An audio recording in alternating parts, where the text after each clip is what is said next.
وأنه صام عما سوى الله. خلاص بعد كل شيء ما يريد، يصوم عما سوى كل شيء ما يريد، إنما شو يطلب؟ يطلب الله فقط.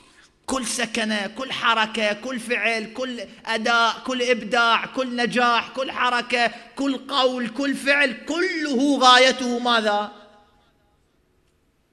غايته الله، بس الله عز وجل، لا سواه، لا سواه، ما يريد شيء، ما يريد. لا يا بش تريد؟ يقال للأولياء شو تريد؟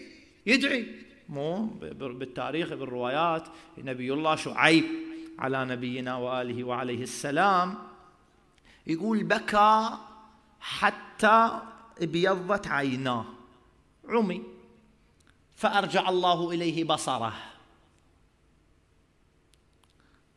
فبكى حتى ابيضت عيناه فأرجع الله إليه بصره، فبكى حتى ابيضت عيناه فأوحى الله إليه بعد أن أرجع بصره: يا شعيب ماذا تريد؟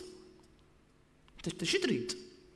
هسه العباد كل واحد إلى مطلب، يصلي بالجامع ويقرأ قرآن، شو يريد؟ يقول يا رب مثلا اغفر لي، أو دخلني الجنة، أو مثلا انطيني شوية من ملك الدنيا، انطيني بيت، انطيني سيارة، انطيني زوجة صالحة، انطيني شيء.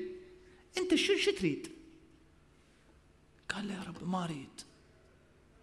عجيب، شو تريد؟ ليش تبكي؟